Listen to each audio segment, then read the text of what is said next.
So hey everyone, welcome to my YouTube channel. I am Abhishek Gaurav from IIT-BHU। तो पिछले video में हमने first kinetic war के बारे में डिस्कस किया। हमने देखा समझा फर्स्ट कैनेटिक वॉर का कारण क्या था, फिर उसका रिजल्ट क्या हुआ, तो उन सब चीज़ों को हमने डिस्कस कर लिया है। अब इस वीडियो में हम देखते हैं सेकेंड कैनेटिक वॉर के बारे में। इसका क्या कारण था, बैकग्राउंड क्या रहा, फिर और भी रिजल्ट क्या हुआ, इम्प्लीकेशन क्या हुआ, ये सब हम इस वीडियो में देखेंगे। मैं कोशिश करूंगा कि छोटे से छोटे वीडियो में आपको बहुत कुछ जो भी हो सब कुछ समझा दूँ और आपको समझ में भी आएगा, मैं गारंटी लेता हूँ इसकी। तो बिना टाइम वेस्ट किए हुए स्टार्ट करते हैं इसको। तो इससे पहले अगर आप चैनल पे नए हो तो चैनल को सब्सक्राइब कर लें, और अगर वीडियो अच्छा लगे तो वीडियो को लाइक ज़रूर कीजिएगा। इससे हमें मोटिवेशन मिलती है ताकि हम फ्रिक्वेंटली वीडियोस को अपलोड करते रहें। तो स्टार्ट करते हैं। बेसिकली सेकेंड कैनेटिक वॉर लड़ा गया था 1749 से 1754 के बीच में, यानी 1749 टू 1754 के बीच में लड़ा गया था। अब इसको हम देखते हैं, इसका बैकग्राउंड क्या था वो समझते हैं पहले। तो बेसिकली होता क्या कि फर्स्ट कैनेटिक वॉर के दौरान ड्यूप्लेक्स जो होते हैं वो फ्रेंच गवर्नर होते हैं। तो अब ये जो थे फर्स्ट कैनेटिक वॉर में हमने देखा कि फ्रेंच की यहाँ पे जीत हुई थी, एक तरह से जीती हुई थी वहाँ पे। बाद में फिर ट्रीटी हुआ था, बट फ्रेंच ही आगे थे उसमें। तो इसके कारण अब ये फ्रेंच था वो, मतलब फ्रांस जो था वो अपना पॉलिटिकल इन्फ्लुएंस बढ़ाना चाहता था साउदर्न इंडिया में। वो चाहता था कि साउदर्न इंडिया में अपना पॉलिटिकल इन्फ्लुएंस बढ़ाए ताकि उसको ट्रेडिंग में भी इजी हो, क्योंकि अगर आप पॉलिटिकल पावर वहाँ पे बढ़ा रहे हो तो वहाँ पे आप ट्रेड भी इजीली कर सकते हो, आपके कंट्रोल में होगा सब कुछ। तो इसलिए ये चाहता था कि वहाँ पे मतलब साउदर्न इंडिया में अपनी पॉलिटिकल इन्फ्लुएंस को बढ़ाया जाए by interfering in local dynastic dispute.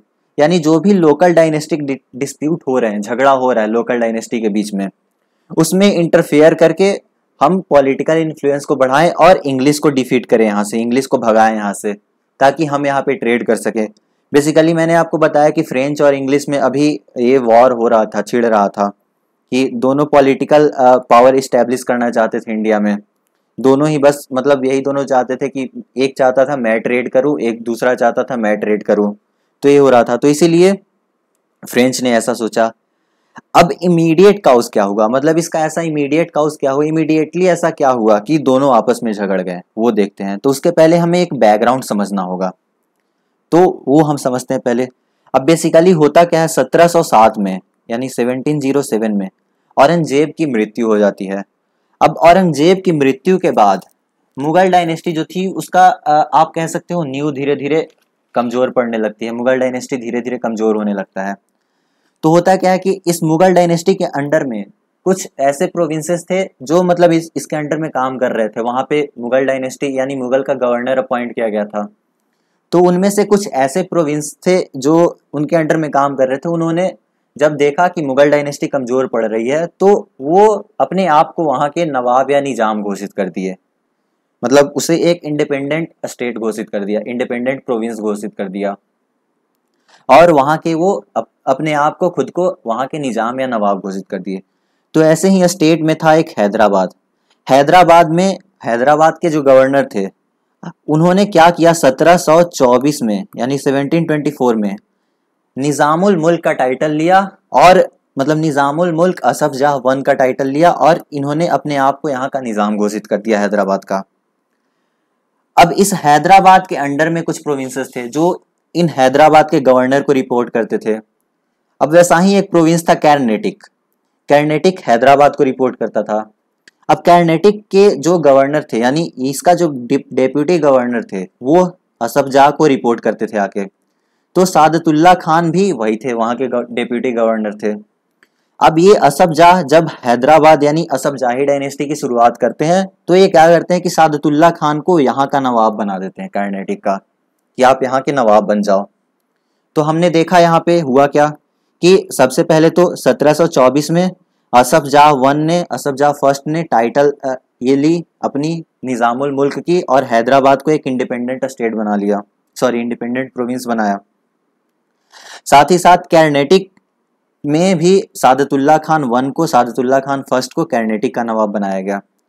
अब होता क्या है, इनकी स्टोरी पे हम अभी बाद में आते हैं, पहले हम इनकी स्टोरी देखते हैं, कर्नाटक की स्टोरी देखते हैं।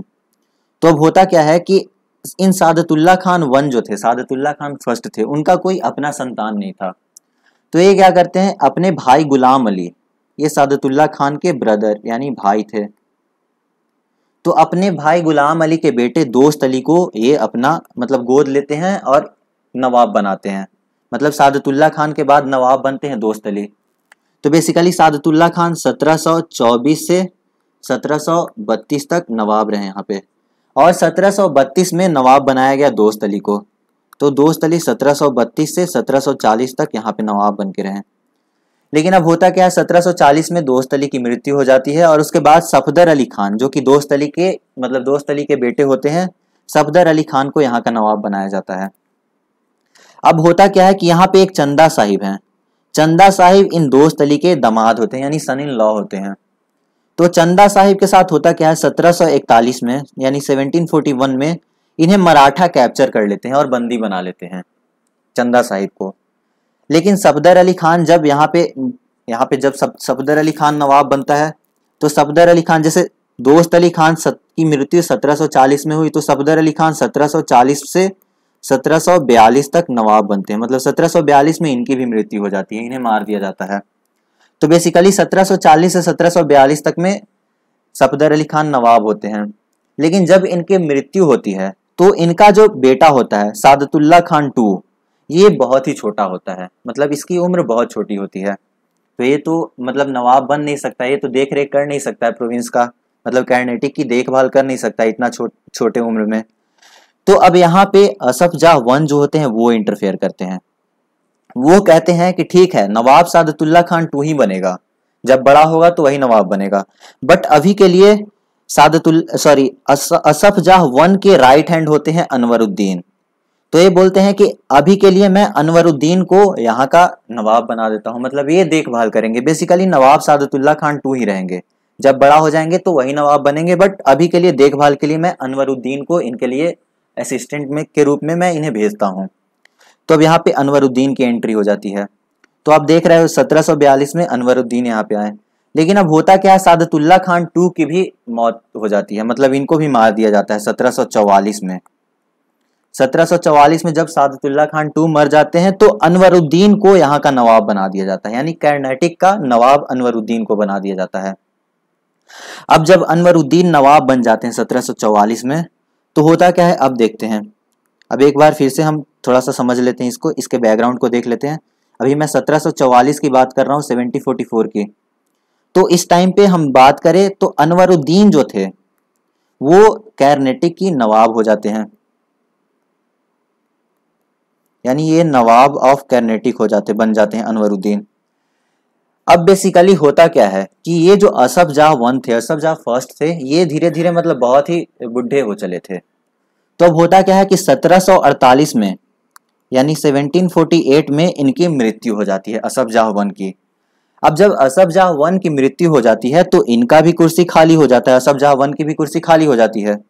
तो इनका जो असफ जाह वन थे उनका बेटा मतलब उनका बेटा नासिर जंग था, और उनका ग्रैंड सन यानी ये बेसिकली नाती थे, यानी असफ जाह वन जो थे वो मुजफ्फर जंग के नाना थे, तो इनका ग्रैंड सन था और ये इनका बेटा था। तो जब असफ जाह वन 1748 में मरते हैं तो नासिर जंग कुर्सी पे बैठता है, बट ये जो मुजफ्फर जंग था वो कहता है कि मुगल्स ने मुझे गवर्नर के तौर पे अपॉइंट किया था तो मैं यहाँ पे गद्दी पे बैठूंगा। यानी ये कहते हैं मुजफ्फर जंग कहते हैं कि मुझे गद्दी पे बैठना चाहिए, और नासिर जंग और मुजफ्फर जंग में यहाँ पे झगड़ा हो जाता है। तो अब हम यहाँ पे देख रहे हैं 1748 में, यहाँ पे आप समझिए 1748 में नासिर जंग और मुजफ्फर जंग के बीच में झगड़ा हो गया गद्दी पे बैठने के लिए। अब 1748 में ही क्या होता है, मराठा जो होते हैं वो चंदा साहिब को छोड़ देते हैं, रिलीज कर देते हैं। जो बंदी थे 1741 से, इन्हें 1748 में यानी 1748 में इन्हें रिलीज कर दिया जाता है। अब जब ये रिलीज हो जाते हैं, इनको रिलीज किया जाता है, तो जब ये आते हैं तो देखते हैं कि अनवरुद्दीन, ये तो यहाँ तो कर्नाटक में अनवरुद्दीन गद्दी पे बैठा हुआ है, अनवरुद्दीन नवाब का टाइटल लेके बैठा है। तो इन्हें लगता है कि अब बेसिकली इनके खानदान में मैं ही बचा हूं। चंदा साहिब को लगता है कि सादतुल्ला खान 1 या फिर दोस्त अली की बात करें तो दोस्त अली का दामाद तो मैं ही हूं, तो बेसिकली मुझे यहाँ पे नवाब बनना चाहिए, कर्नाटक का नवाब मुझे होना चाहिए। अब नवाब यहाँ पे थे अनवरुद्दीन, तो यहाँ पे कर्नाटक में इन दोनों के बीच में झगड़ा होगा, यानी चंदा साहिब और अनवरुद्दीन के बीच में झगड़ा हो गया। तो हम यहाँ पे देख रहे हैं, यहाँ पे झगड़ा हुआ, हैदराबाद में झगड़ा हुआ किनके किनके बीच, नासिर जंग और मुजफ्फर जंग के बीच में। नासिर जंग असफ जाह के बेटे थे, यानी ये सन थे और ये ग्रैंड सन थे। तो यहाँ पे हैदराबाद में इन दोनों के बीच में झगड़ा हुआ, और कर्नाटक में नवाब के लिए चंदा साहिब और अनवरुद्दीन में झगड़ा हुआ। चंदा साहिब बोल रहे हैं कि नहीं मुझे बनना चाहिए, अनवरुद्दीन बोल रहा है कि नहीं मैं यहाँ पे हूँ तो मैं ही रहूंगा, तो इन दोनों में झगड़ा हुआ। अब यहीं पे फ्रांस और मतलब फ्रेंच ईस्ट इंडिया कंपनी और ब्रिटिश ईस्ट इंडिया कंपनी आती है, उन्हें ये अच्छा मौका लगता है। अब फ्रेंच ईस्ट इंडिया कंपनी क्या करती है कि यहाँ कर्नाटक में सपोर्ट करती है चंदा साहिब की और हैदराबाद में सपोर्ट करती है मुजफ्फर जंग की। ये French east India company support करती है। और ब्रिटिश ईस्ट इंडिया कंपनी जो होती है वो सपोर्ट करती है हैदराबाद में नासिर जंग की और कर्नाटक में अनवरुद्दीन की। इन्हें सपोर्ट करती है ब्रिटिश ईस्ट इंडिया कंपनी। तो अब यहाँ पे हम देख रहे हैं, यहाँ पे भी अब झगड़ा होना तय है। तो अब होता क्या है अब समझते हैं। आई होप आपने बैकग्राउंड समझ लिया होगा। अब आगे बढ़ते हैं, अब कोर्स ऑफ द वॉर में आगे आते हैं।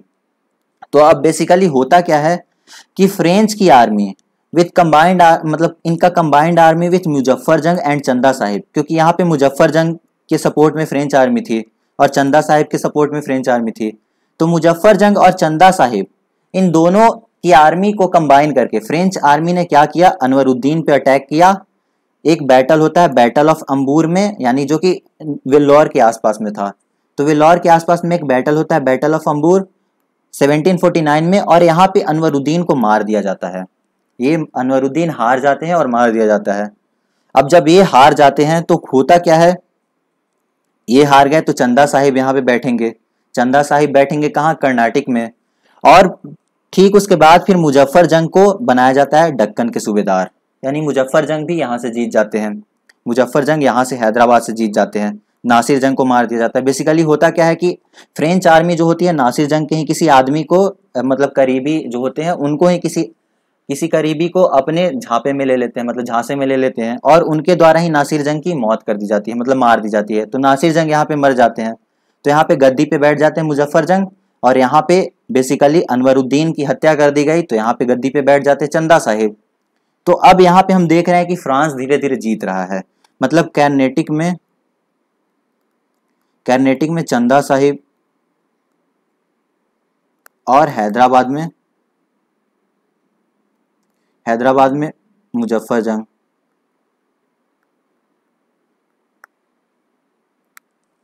तो अब होता क्या है कि मुजफ्फर जंग को दक्कन का सूबेदार बना दिया जाता है, और डुप्लेक्स को जो भी मुगल टेरिटरीज कृष्णा रिवर के साउथ में है, मतलब नीचे की अगर बात करें तो अगर ये कृष्णा रिवर है तो इसके नीचे जो भी मुगल टेरिटरीज था उन्हें उसको डुप्लेक्स मतलब उन सभी टेरिटरीज का डुप्लेक्स को गवर्नर नियुक्त कर दिया जाता है। तो अब होता क्या है कि यहाँ पे मुजफ्फर जंग दक्कन के सब सूबेदार बन गए और डुप्लेक्स गवर्नर बन गए मुगल टेरिटरीज के। साथ ही साथ हैदराबाद में भी बसी के अंडर में, बसी एक मतलब यही मतलब फ्रेंच आर्मी के मतलब एक हेड समझ सकते हो। तो बसी के अंदर में ही हैदराबाद पे भी एक फ्रेंच आर्मी को एक किया जाता है, ताकि यहाँ पे फ्रेंच इंटरेस्ट को सिक्योर किया जाए, देखा जाए कि सही तो चल रहा है ना। अब बेसिकली जब अनवरुद्दीन की मौत होती है तो अनवरुद्दीन का एक बेटा होता है मोहम्मद अली। अब मोहम्मद अली जब अनवरुद्दीन को मार दिया जाता है तो मोहम्मद अली यहाँ पे त्रिचोनोपल्ली में आके एक फोर्ट में छिप जाता है। तो अब रॉबर्ट क्लाइव जो होते हैं वो देखते हैं कि बेसिकली हमें मोहम्मद अली की हेल्प करनी चाहिए थी, अनवरुद्दीन के साथ में हम लोग थे बट हम हेल्प नहीं कर पाए। तो रॉबर्ट क्लाइव जो कि एक फैक्टर होते हैं, मतलब एक एजेंट ही होते हैं, कोई बड़ा पद पे नहीं होता है रॉबर्ट क्लाइव एक एजेंट ही होता है इंग्लिश कंपनी का। तो वो जो होते हैं वो सजेस्ट करते हैं सॉन्डर्स को, जो कि इंग्लिश गवर्नर मतलब मद्रास के इंग्लिश गवर्नर थे, उन्हें सजेस्ट करते हैं कि देखिए अब यहाँ पे होता क्या है कि मुजफ्फर अली जाके त्रिचोनोपल्ली में छिप जाता है। तो चंदा साहिब सोचते हैं कि मोहम्मद अली को मारना बहुत ही ज्यादा जरूरी है, क्योंकि अगर उसे नहीं मारते हैं तो फिर वो आएगा बाद में, तो वो एक अलग लफड़ा हो जाएगा। तो ये जो चंदा साहिब होते हैं वो त्रिचोनोपल्ली में इसे मारने जाते हैं मोहम्मद अली को। तो अब यहाँ पे रॉबर्ट क्लाइव एक प्लान बनाता है, सॉन्डर्स को बताता है कि देखिए अभी मोहम्मद अली तो चंदा साहिब तो अभी त्रिचिनोपल्ली में मोहम्मद अली को मारने गया है, तो हम क्या करते हैं कि हम अगर इसे हमें बचाना है तो हमें क्या करना होगा कि जो इसका कैपिटल है यानी कर्नाटक का जो कैपिटल है आरकोट, हमें वहां पे अटैक करना चाहिए। जब चंदा साहिब को पता चलेगा कि आरकोट पे अटैक किया गया है तो वो त्रिचिनोपल्ली से भाग के इधर आएगा। तो इस तरह से हम मोहम्मद अली को भी बचा लेंगे। और यहाँ पे हम क्या करेंगे कि अब इनका क्या होता है कि इंग्लिश का साथ मिल जाता है, मतलब इंग्लिश को साथ मिल जाता है मैसूर का, तंजोर जो था, फिर मराठा चीफ मुरारी राव का, मतलब ये सब त्रिचिनोपल्ली को सपोर्ट करते हैं। और साथ ही साथ क्लाइव और स्ट्रिंगर लॉरेंस जो कि मिलिट्री कमांडर था इंग्लिश का, तो इसे भी सपोर्ट करते हैं। तो इसलिए कहता है कि जब अगर ये चंदा साहिब यहाँ पे आएंगे तो हम इन्हें यहाँ तो हरा ही देंगे। तो इस तरह से हम मोहम्मद अली को भी बचा लेंगे और आरकोट भी हम इसे छीन लेंगे, तो यहाँ पे हमारा कब्जा हो जाएगा। तो बेसिकली रॉबर्ट क्लाइव क्या करता है कि रॉबर्ट क्लाइव मात्र 210 आदमी को लेके जाता है और मात्र 210 आदमी के फोर्स को ले जाके आरकोट पे हमला करता है और अगस्त 1751 में आरकोट को कैप्चर भी कर लेता है। बेसिकली ये वहां पे जाके अफवाह फैला देता है कि मतलब वहां ये जो फोर्ट होती है, आरकोट की फोर्ट होती है, वहां पे जाके अफवाह फैला दिया जाता है कि ये रॉबर्ट क्लाइव जो है बहुत सारे आर्मी को लेके आ रहा है। तो इस तरह से यहाँ पे अफवाह फैल जाती है, वहां के जो भी फोर्सेस होते हैं वो भाग जाते हैं और ये मात्र 210 आदमियों से के साथ, मतलब मात्र 210 फोर्स के सहारे ये आरकोट पे विजय प्राप्त कर लेता है। अब ठीक प्लान के मुताबिक जब चंदा साहिब को पता चलता है कि इन्होंने आरकोट पे कब्जा कर लिया है, तो ये क्या करते हैं कि वहां से भागे आते हैं अपने कैपिटल में और ये अपने साथ 4000 फोर्स लेके आते हैं, 4000 आदमियों को ले आते हैं। लेकिन फिर भी 53 दिन के सीज के बावजूद, मतलब 53 दिन तक ये सीज रखते हैं, मतलब 53 दिन तक यहाँ पे क्या करते हैं, कोशिश करते हैं कि किसी तरह हम इस किले को जीत जाएं। यानी सितंबर 23 टू नवंबर 14 तक यहाँ पे 53 दिन का सीज चलता है, मगर फिर भी ये सक्सेसफुल नहीं हो पाते हैं इस फोर्ट को कैप्चर करने में। मतलब इनका जो फोर्ट गया आरकोट वाला वो चला ही गया एक तरह से कहें तो, क्योंकि यहाँ पे ये सब जो थे वो सब उन्होंने भी इंग्लिश का हेल्प किया। तो जब इन्हें पता चलता है कि ये भी आ रहे हैं तो फिर यहाँ से भाग खड़ा होते हैं और भाग के जो फ्रांस के जनरल लॉ थे वो और चंदा साहिब भाग के छिप जाते हैं आइलैंड ऑफ श्रीरंगम में, यानी श्रीरंगम के आइलैंड में जाके ये छिप जाते हैं। अब होता क्या है कि जब छिप गए यहाँ पे तो इन्हें जब मोहम्मद अली को पता चलता है तो मोहम्मद अली क्या करता है, इन्हें फोर्स किया जाता है जून 1752 में सरेंडर करने के लिए। कब? जब मोहम्मद अली इन्हें पकड़ के चंदा साहिब को मार देता है, एग्जीक्यूट कर देता है और इस तरह से ये जो वॉर होता है वो खत्म हो जाता है, मतलब सरेंडर कर देते हैं फ्रेंच आर्मी यहाँ पे।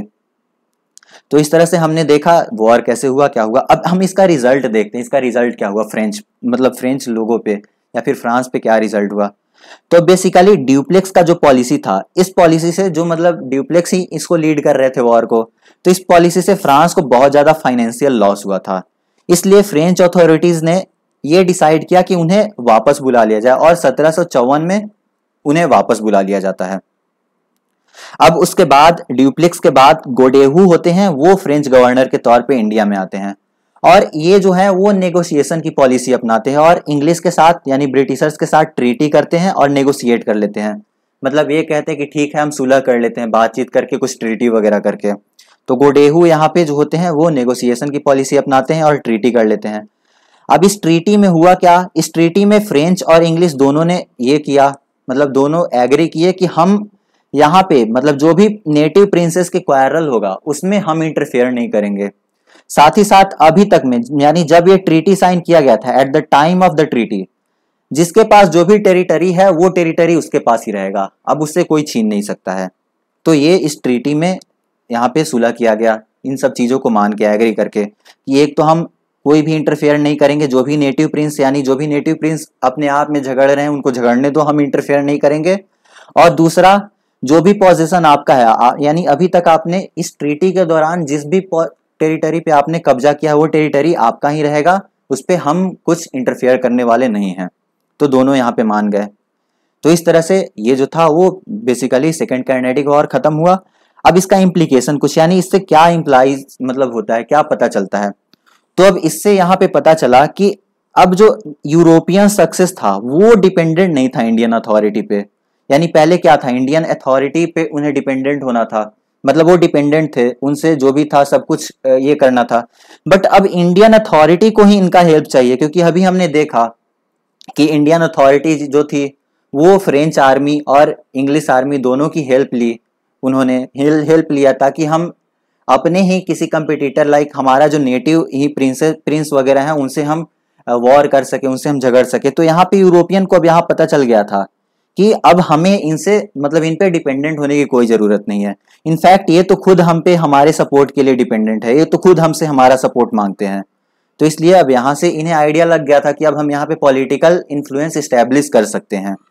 तो ये बेसिकली था सेकेंड काइनेटिक वार। नेक्स्ट वीडियो में हम देखेंगे थर्ड काइनेटिक वार के बारे में समझेंगे। तो अगर आपको वीडियो पसंद आया हो तो वीडियो को लाइक कर ले और चैनल को भी सब्सक्राइब कर ले ताकि हमें मोटिवेशन मिलता रहे। एक सब्सक्रिप्शन से भी बहुत ज़्यादा मोटिवेशन मिलता है, अगर एक सब्सक्राइबर भी बढ़ता है तो अगर आपको वीडियो अच्छा लगा तो लाइक ज़रूर करें और दोस्तों में भी शेयर करें। तब तक हंसते रहें, मुस्कुराते रहें एंड थैंक्स फॉर वॉचिंग।